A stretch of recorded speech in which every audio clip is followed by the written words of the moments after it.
नशीबवान समजलं पाहिजे, कारण महाराष्ट्राच्या महाराजांच्या पदस्पर्शाने पावन झालेल्या महाराष्ट्राच्या मातीत आपण जन्म घेतलाय. छत्रपती शिवाजी महाराज समजून घेताना आपल्याला लक्षात येईल की केवळ 50 वर्ष आयुष्य लाभलेल्या महाराजांनी आपल्या अंगी असलेल्या भावनिक संघटन, कुशाल नेतृत्व, लोककल्याणकारी राजा असं म्हणून अनेक शिवप्रेमींच्या मनावर छाप सोडली आहे. महाराजांचे चरित्र म्हणजे जगण्याची प्रेरणा आहे, स्फूर्ती आहे. राजे तुम्हीच अस्मिता, तुम्हीच प्रेरणा, महाराष्ट्राची तुम्ही शान आहात. राजे तुम्हीच अस्मिता, तुम्हीच प्रेरणा, महाराष्ट्राची तुम्ही शान आहात. जगती तुम्हीच छत्रपती, आमचा स्वाभिमान आहात. जगती तुम्हीच छत्रपती, आमचा स्वाभिमान आहात. आज खऱ्या अर्थाने महाराजांचे चरित्र महाराष्ट्राला कळणे गरजेचे आहे. आज आम्हाला महाराज कळले तर आमची संपूर्ण परिस्थिती बदलायला वेळ लागणार नाही. आज समाजात वावरताना आपण बघतो की अनेक तरुणी सोशल मीडियावर स्वतःला शिवभक्त म्हणून मिरवतात. शिवजयंतीच्या नावाखाली डॉल्बी लावून दारू पिऊन धांगडधिंगा चालू असतो. राजकीय कार्यकर्ते सत्तेसाठी महाराजांचा वापर करतात. सगळे वाईट धंदे करून शेवटी महाराजांच्या नावावर खपवलं जातं. हे सगळं बघून मन खरंच खंतावते. आजचा तरुण व्यसनाधीन होत चालला आहे. झटपट पैसा मिळवण्यासाठी गैरमार्गाचा अवलंब करत आहे. सध्याच्या तरुणामध्ये राष्ट्राभिमान, स्वाभिमान दिसत नाही. अरे केवळ 16व्या वर्षी महाराजांनी रायरेश्वराच्या मंदिरात हिंदवी स्वराज्याची संकल्पनेची शपथ घेतली. अपुरे संख्याबळ, अपुरा पैसा, अपुरी शस्त्रसामग्री असताना देखील त्यांनी बलाढ्य अशा मुघलांचा सामना केला व हिंदवी स्वराज्याची संकल्पना सत्यात उतरवली. तेथे आज आपण काय करतोय? आज आपण आधुनिक दिसण्यासाठी पाश्चिमात्य संस्कृतीचा अवलंब करताना दिसतोय. त्यात काही गैरही नाही. काळाप्रमाणे बदल देखील तितकाच महत्वाचा आहे. परंतु आपली भारतीय संस्कृती विसरून देखील चालणार नाही. आपल्या पुढच्या पिढीला आपला जाज्वल इतिहास दाखवायचा असेल तर आपण इतिहास जपणे ही आज काळाची गरज आहे. सिंहाची चाल, गरुडाची नजर, स्त्रियांचा आदर व शत्रूचे मर्दन अशीच असावी मावळ्यांचे वर्तन, हीच शिवरायांची शिकवण. रोज सकाळ संध्याकाळ जय भवानी, जय शिवाजी म्हणून शिवाजी महाराज कळतात ना भवानी माता कळते. जर खरंच छत्रपतींना जाणून घ्यायचं असेल तर छत्रपतींचा इतिहास वाचा. छत्रपतींचा पदस्पर्शाने पावन झालेल्या गड किल्ल्यांना भेट द्या. छत्रपतींना केवळ फोटो, तस्वीरीपर्यंत मर्यादित ठेवू नका. आपला राजा महान होता, महान आहे आणि नेहमीच महान राहणार. उगाच जगाला दाखवण्यासाठी ढोंगी शिवभक्त बनू नका. छत्रपतींनी घालून दिलेल्या विचारांवर आपलं वागणं ठेवा व खरा मावळा बनण्याचा प्रयत्न करा. महाराजांचे विचार आपल्या आयुष्यात आचरण करण्याची आपली पात्रता असेल तर फॅशनला विरोध नाही.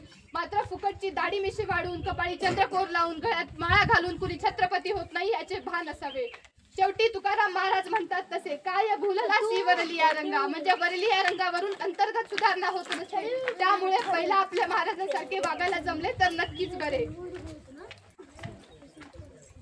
नुकताच छावा चित्रपट रिलीज झालाय.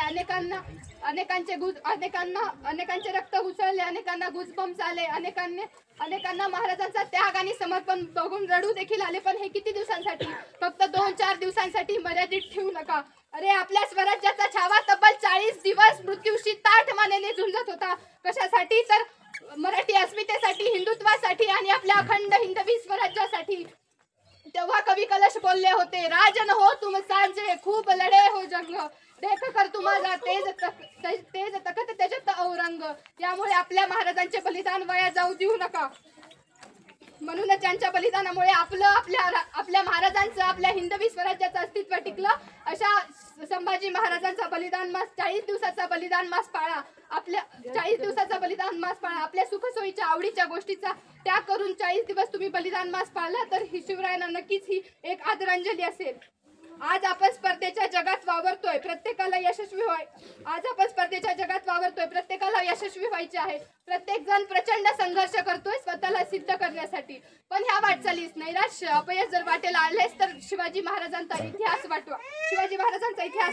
या देहास नाही आता कसलीच भीती, सांगा ठोकून पोलादी छाती, आदर्श आमचे शिवराय छत्रपती, आदर्श आमचे शिवराय छत्रपती. मला हे जमेल का, मी हे करू शकतो का, असा न्यूनगंड मनात जेव्हा डोकावू पाहतो, स्वतःवरचा आत्मविश्वास जेव्हा ढळू लागतो, तेव्हा दूर रायगडाच्या तख्तावरून अवघा मुलूक होपला असं प्रचंड आत्मविश्वासाने सांगणारे छत्रपती तुम्हाला आठवायला हवेत. बाजारी जगात वावरताना दारूच्या थेंबाला आणि सिगारेटच्या ठोकताला स्पर्श करण्याची जर भावना मनात येत असेल तर उभ्या आयुष्यात सर्व व्यसनांपासून दूर राहिलेले छत्रपती तुम्हाला आठवायला हवेत. कामात कुचराई, टंगळ मंगळ करण्याची भावना जर निर्माण होत असेल तर वेळेस पावला नाही अशा खरमरीत शब्दात प्रति शिवाजी मनवल्या गेलेल्या नेताजी पालकरांना लिहिलेलं पत्र डोळ्यासमोर आणा. अपयश झाकण्यासाठी जेव्हा परिस्थितीचा आडोसा घ्यावा वाटेल तेव्हा एका जहागीरदाराच्या पोटी जन्म घेऊन 5 शहांशी अखंड संघर्ष करून 32 मनांच्या सिंहासनाधीश्वर झालेले छत्रपती तुम्हाला आठवायला हवेत. कोणत्याही परस्त्रीकडे वाईट नजरेने पाहण्याआधी कल्याणच्या सुभेदाराच्या सुनेला मातृत्वाचा दर्जा देऊन तिचा सन्मान करणारे छत्रपती अगोदर डोळ्यासमोर आणा. छत्रपती अगोदर डोळ्यासमोर आणा. जेव्हा मनात जेव्हा निराशेचं मळभ निर्माण होतं, आता सगळं संपलं असं वाटायला लागतं, तेव्हा पन्हाळ्याच्या युद्धात सगळं गमावून बसलेले महाराज आठवा व पोलाद खानासारख्या सरदाराच्या कैदेतून आपली सुखरूप सुटका करून घेणारे छत्रपती तुमच्या डोळ्यात समोर यायला पाहिजेत. माणसं कशी पारखायची असतात हे अफजलखानाचा प्रसंग पाहून तुम्हाला कळेल. शक्तीपेक्षाही बुद्धी चातुर्य किती महत्वाचं हे शाहिस्तेखानाचा प्रसंग पाहून तुम्हाला नक्कीच कळेल. आजच्या तरुणांमध्ये राष्ट्र घडवण्याची व